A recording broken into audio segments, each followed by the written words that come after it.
ایک دفعہ کا ذکر ہے کہ جنگل میں ایک مغرور ہاتھی رہتا تھا جو ہمیشہ چھوٹے جانوروں کو دھمکاتا تھا۔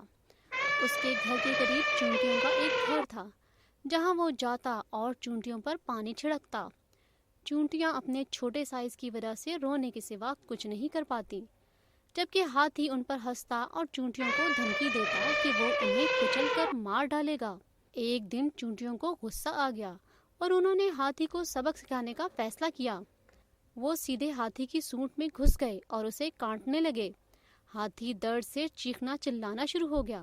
اس کے بعد سے ہاتھی کو اپنی غلطی کا احساس ہوا اور اس نے چونٹیوں اور ان تمام جانوروں سے معافی مانگی جن سے وہ برا سلوک کرتا تھا۔ تو بچوں، اس کہانی سے ہمیں سبق ملتا ہے کہ اگر آپ کو لگتا ہے کہ آپ دوسروں سے زیادہ مضبوط ہیں تو انہیں نقصان پہنچانے کے بجائے ان کی حفاظت کے لیے اپنی طاقت کا استعمال کریں، عاجزی اختیار کریں اور ہر ایک کے ساتھ حسن سلوک سے پیش آئیں۔